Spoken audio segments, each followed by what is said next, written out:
Welcome everyone to the Lofi Poli Sci podcast. I'm your host, Michael Pickering. That's right, Lo-Fi's and low fidelity, low quality, in your face, messy as can be global news show. Here we're going to talk about that famous question, what's going on in the world today? I hope everyone's ready because it's Messy Monday.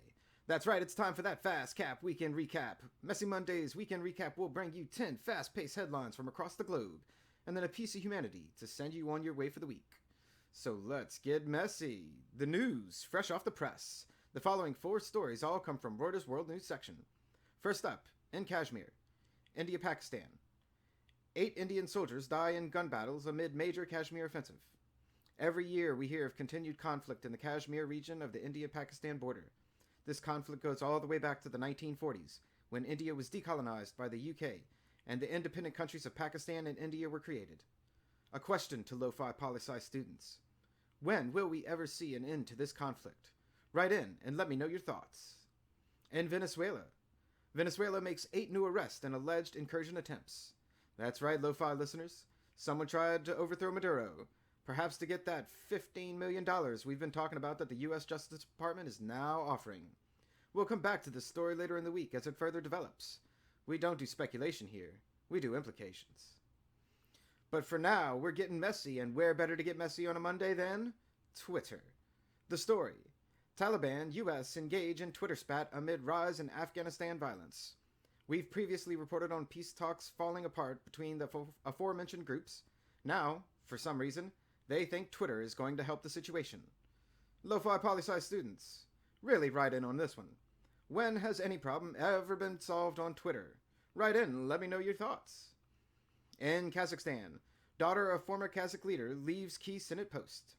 The former president of Kazakhstan since the fall of the Soviet Union, his daughter, was second in line to rule the country, and possibly becoming one of the only female leaders of authoritarian countries in history, and by doing so, would have demonstrated the progressive gender-equal nature of authoritarianism around the globe. Sadly, it seems the patrimonialism persists in the country. No reasons were immediately given for her stepping down. Our next 3 stories all come from the BBC News World section.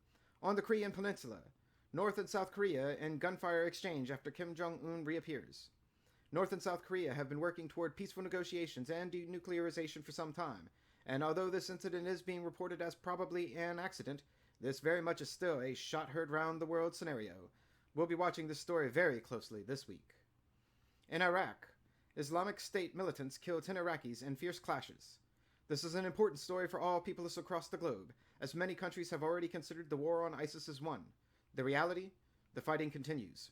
While almost all of the initial territory that the group took has been reclaimed, there are still fighters out there staging attacks.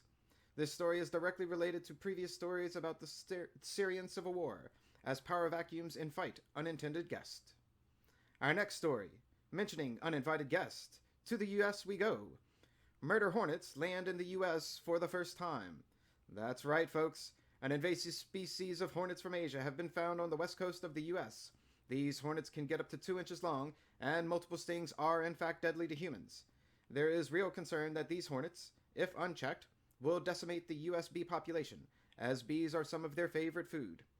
Good luck, scientists, at your keeping our bees safe. We're here at Lo-Fi Poli Sci. We're with you and your beotarian efforts. And our next 3 stories all come from the AP News International, and our last 2 from the Oddities section.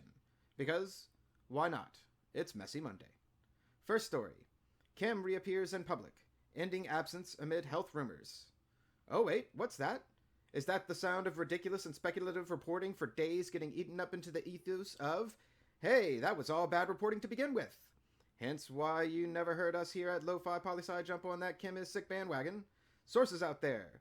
News is about facts and implications, not guesses and speculations.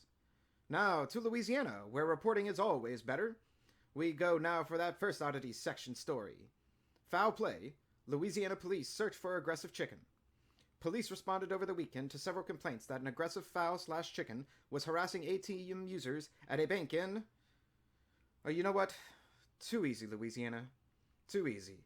Lo-Fi Nation knows where we were going with this one. Moving on. And a last piece of news on this messiest of Mondays. And oh, we've got a messy one for you. The story. North Carolina court. Middle finger didn't warrant traffic stop.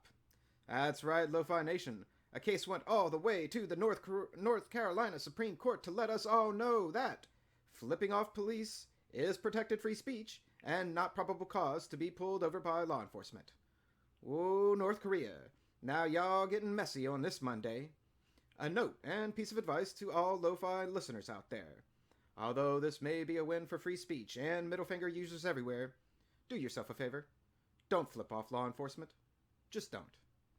And that's a brief snapshot of what's going on in the world today. Please write in with your questions, comments, and requests for countries for our news segments to Lofi Poli Sci at planetmail.com. That's Lofi, L-O-F-I, Poli, P-O-L-I, Sci, S-C-I, at planetmail.com. Let me say thank you so much for listening. Stay safe, wash those hands, and I'll see you on the next episode of the Lofi Poli Sci podcast. Pickering, signing off.